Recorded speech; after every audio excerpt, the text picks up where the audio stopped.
7 number আছে তোমার সূচক ও লগারিদম। তো সূচক এবং লগারিদম নিয়ে আমি অনেকগুলো ভিডিও বানিয়েছি। তোমরা যদি আমার এই যে ক্যালকুলেটারের যে প্লে লিস্টে যাও, ক্যালকুলেটার হ্যাক্স নামে একটা প্লে লিস্ট আছে না আমার, সেখানে যদি তোমরা যাও তাহলে সেখানে দেখবে যে অনেক ভিডিও আছে আমার সূচক লগারিদম নিয়ে, প্রায় 8-9টা ভিডিও আছে।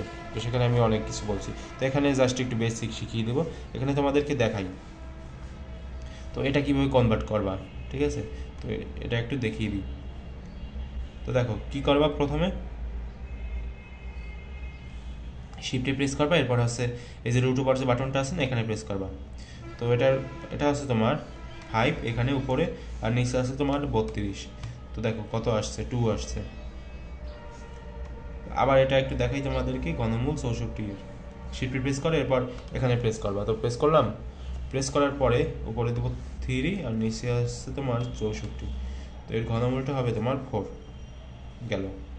এরপরে এগুলো কিভাবে কি করবা, এগুলো করা কোনো বিষয় না। আমি তোমাদের এখানে আর একটা জিনিস শিখাবো যেটা তোমাদের সবার দরকার, খুবই দরকার, সেটা হচ্ছে তোমার অ্যান্টিলক। অ্যান্টিলকটা একটু পরে শিখাচ্ছি, ঠিক আছে।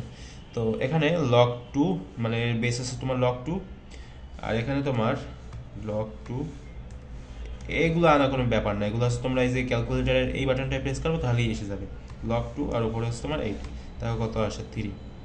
এরপর হচ্ছে তোমার লন 2 এর মান বের করতে হবে। এখন তোমরা লন 2 পাবা কোথায়, এখানে শিফটে প্রেস করো, এরপর যদি তোমরা লগের ওপরই প্রেস করো তাহলে কিন্তু তোমাদের লন 2 এসে যাবে। মানে লন 2 তো আর আসবে না, শুধু লন আসবে আর কি।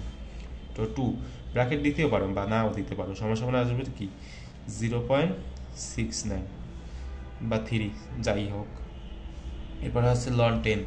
লন 10 এর মান কত, 2.30।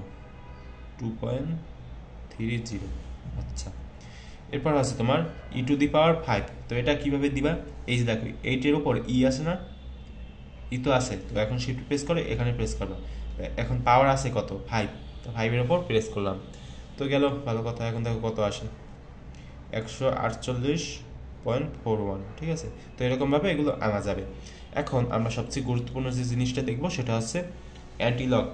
লক থেকে অ্যান্টিলক মানে প্রথমে আমরা দেখবো যে লন 2 এর মান কত। তো লন 2 এর মান তো আমরা জানি কত, এখানে 0.69 না, 0.69। তো এখন এটার অ্যান্টিলক কীভাবে করতে হবে, দেখো এই যে বাটনটা আছে না, এখানে প্রেস করবা। তো প্রেস করলাম, এখন এর ভিত্তি দিতে হবে কি 10, আর উপরে দিতে হবে কি 0.69।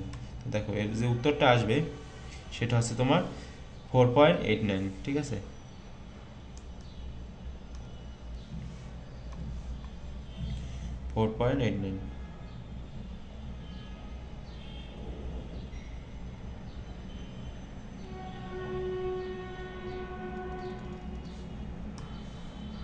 এরপরে আমরা কিসের একটু হিসাব করব বলো তো, এবার হচ্ছে আমরা একটু সময়ের হিসাব করব।